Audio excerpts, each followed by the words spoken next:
Yo, what's up? Welcome back to the Emmy Nation. And as you see in the title below, today's the preview show of Sheffield versus Manchester United. And I'm just gonna give you guys a little bit of a injury update. So Cavani is out of the team. He's not playing. Marcus Rojo apparently picked up an injury. Paul Jones has been injured, and for the rest of the squad, everybody's available. But just I wanted to touch on a point about Rojo. So, in how I see it, I see that Marcus Rojo isn't injured. I think that uh, they're about to sell him in January. So they selling us this perspective of him being injured when they about to sell him. So yeah, I don't know what you guys think about that. Just comment below what you think. And I have some about of transfer news for you guys from the Manchester Evening News. So apparently we are not looking to buy in January. We're not buying any players in January, but we still have four main targets. And our four main targets are a right wing, a right back, a centre back, and a central defensive midfield, right? And this he's planning to get all this targets over 2 summers. I don't know what you guys think about that, but just comment below and we're gonna hop right in and discuss about the preview and what I think. And right, so the team here on my right is a team I want him to pick. This is a team I want him to pick. So right, you can see I have Axel Tuanzebe in, which is actually I want him to start. So we're gonna jump right into that. And yeah, Ezekiel, so the first question I actually wanted to ask you is about what do you think about the January transfer window? Because there was news that broke out today that he's not planning on buying anyone. I mean, the board is not planning on buying anyone. I feel like there's more than enough players that they can work with. There's a lot of good players, and right now they're not playing. Everyone they should play at the same time. So They play the wrong player. So you're happy with the right players with the right team. Oh, so you fine with them not buying any players in January? Because I feel like they don't need players. They need to let players go, but they don't need players at the moment. We find like the players that played against PSG in Paris, they were a very good team. They played really well. But they need to work on the players they have right now. They can't put them new players when they don't have any new players. Interesting point, but how I see it, I actually think we should be going in in the January transfer window. We need a centre back, a fast centre back, because if Ollie's not going to play Tuanzebe, then we need a fast centre back, because Maguire and Lindelof don't complement each other at all, because they're both slow. They make us a more defensive team when we're playing both of them, and we do need a defender, centre back. And yeah, so what do you think about the centre back partnership with Maguire and Lindelof? Maguire needs to be realistic with what he wants. He needs to play his part in the role. He needs to be a captain. Right now, I feel like he's looking for personal goals. He's out of reach to play for the team and show himself. And when they defend, they defend like they wanna stop the goal, and they can't just hope that he will save the goal. That's not realistic enough. He should actually play well. We're not playing bad, but we need to up the game. Yeah, because I think that the point also with the year that you just made there was also, I think last week, before the derby, there was a point about dropping the layer because of the goal against RB Leipzig, which I think was actually Maguire's fault. But yeah, we can speak about that another day. I don't want to make this Maguire show, and I want to jump in more into Sheffield United because as it stands, they are the last. They're at the bottom of the league, and they've only scored 5 goals in 12 games, and they've only taken one point out of 33 points, which is quite bad, very bad. And I think we should be going into that game with confidence, knowing that they don't have confidence and we can beat them because we have far better players than them. And the point that I just made that they don't have confidence. And yeah, so you let me know what you think your lineup would be like approaching this game. I feel like this is we should really exploit this match because this is like the chance to earn goal difference and points. Like the strikers in the mid should correspond with what they do. Martial should just pull through and score a couple of goals for United and like Fernando just direct it to the wing right across over and Martial put it in. They should just work together as a team and not like with own personal stuff.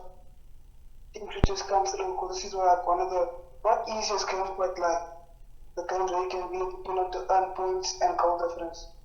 I actually think it's probably one of our easiest games of the seasons at the moment because, like as I said, they lack in confidence. So a team without confidence can have all the ability, but they won't execute. Like I'm really hoping he goes with a team that isn't defensive as we've seen him in the past. I don't want to see McTominay and Fred playing together. He has to pick one of the two, right? So as I said, as the lineup here on the right shows, I actually put Pogba and Van de Beek and Fred in the midfield. I want Bruno to have a rest because I think we're gonna need him because as I see, the schedule, like the fixtures are they're coming thick and fast. So I think we're gonna have to rest him. And if Bruno has an injury, then I don't know what this team is without Bruno because as we seen it, Bruno even kept Oli in the job. Do you remember the time when we lost 2-0 to Burnley and Oli was gonna get the sack, and then we got Bruno in January, and then we went on this run that got us Champions League football. So my thoughts on like, I actually wanted to ask you, what's your stance with Oli? Are you Oli in or Oli out? I feel like he had enough chances to show what he's worth and like he does something good for a while and then it just stopped because when he came he was unbeaten until the next year and then something happened and then started losing it. It's just he's not consistent enough to earn third place or second place or like because I think like we should be winning the league. The league is like now 4 fixed from us and we shouldn't be into it because we should like really start pulling through the league and Champions League at the semi-final place. Interesting point that you made there because I was actually gonna ask about. You said he's not consistent. He's not consistent with picking his team too. So what do you think about that? Because I don't see us going like people are saying we in the title challenge because technically if you look at the league table we are in and around that title challenge. Chelsea just dropped points yesterday. City dropped points yesterday, and we don't know Liverpool and Tottenham are playing today. So I don't know about because we don't have like a team that we all know. Okay, he's gonna pick this team. We all know he's always changing the system. If it's not the system, he's changing the players, so he doesn't have a consistent team. So just tell me what you think about that. I think he should get specific players for specific matches. He shouldn't change players up. The players should know how they play together and should benefit from that. Not every team has chemistry. We should build on our chemistry.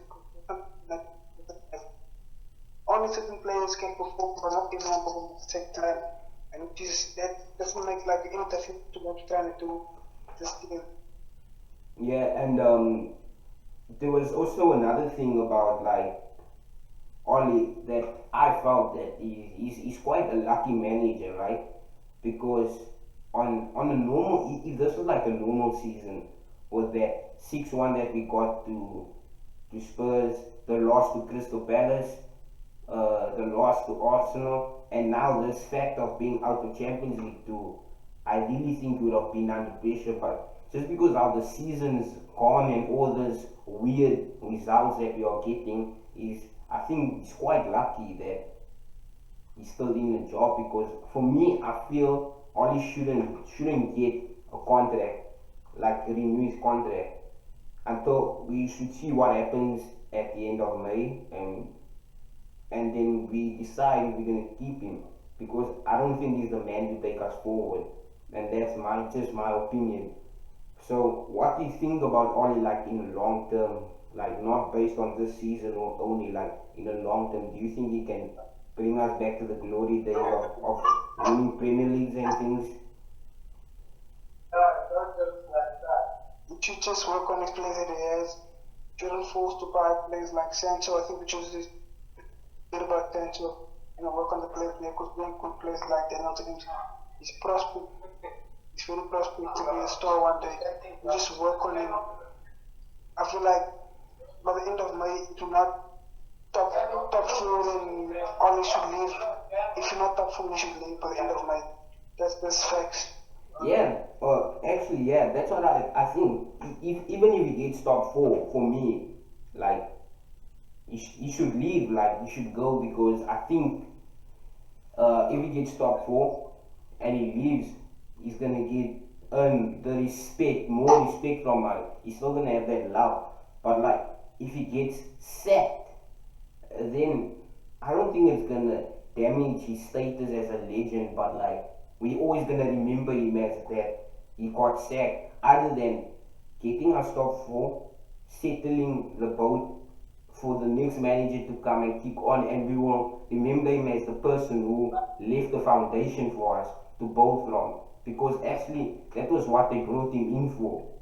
He was supposed to be a caretaker manager that is like supposed to settle everything, and then we build from there. And I feel he has done that well, but I just don't think he's that manager that can win you Premier Leagues, Champions Leagues, all these things that we won. So yeah, I don't know what you think about that, but just give us your opinion on that. If you think he can win trophies. I feel like he's not one to win trophy. Like at least he hasn't proven that to any of us. Like he just be like sometimes doesn't really win. He only wins matches when he feels like the pressures rise too up. But it's more matches we lose to like I think like Burnley, teams like smoking like Cardiff, we struggle against, which is that's very unrealistic for a team like United. Struggle against Cardiff and then go through to City. Yeah. So it doesn't make sense. We can't try to not be consistent in small matches. Oh yeah, sorry, there's a little bit of a noise in your background. But like yeah. So one other point I wanted to touch is, if we were actually a big club, like the way we say we are Man United, I do think we're a big club. But we see with Barcelona, right? Barcelona, they sacked Valverde even though he was on top of the league. They just because they didn't like what he was doing with the team. And I feel that's where we fall out with teams like Barcelona and things. But yeah, and just talking about Tuanzebe quickly, I also wanted to touch something about Tuanzebe. Do you think that Tuanzebe should like get a run of games in the team? Because after what we seen from him in Paris, it was like he didn't play a lot of games. He played against Istanbul. Afterwards, he didn't play. Then they're putting him on as a sub. Do you think that they should let him play more games?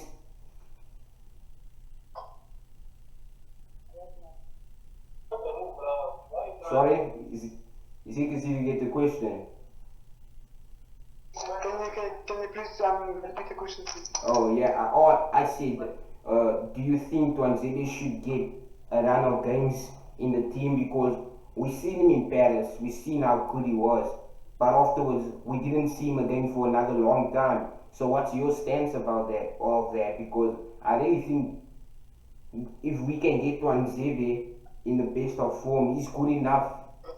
I think he's good enough. We wouldn't need Apomacano and all these players that you are linked to. What do you think about that? With players like him and Wan-Bissaka, with their plays with the defense, they held Neymar and Mbappe. That was very impressive. They played, and I feel like he should get that. He can better himself in the long run because he is actually a very talented player, and I feel like only should use him more than like he's being used up now. Because he's someone who's particular himself, plays like he takes more game time, a lot of game time. Yeah, that's like how I feel too, and I just really think he's a very good defender, and he's from the youth ranks, so he knows a lot about United. And yeah, we can end off here with the point about Donny van der Beek. I just wanted to get this into the show. So for me, I really think Donny van der Beek should play tomorrow. It will really show a bad sign if he doesn't play because that means they didn't want him and he wasn't needed. And I really think that he's better than Scott McTominay, he's better than Fred, he's better than Mata, he's better than Matic. So why isn't Donny van der Beek playing? What do you think about that? Why do you think he's not playing? Like, you should get more game time because I feel like you see this time, when they come to like that, not really even doing anything. And the first game, you see, like, him scoring on the should be a lot to show so that would be a big sign that like you can do something for the club, but they're not even using wasting his talents. It's like doesn't make he should play. He should play a lot more.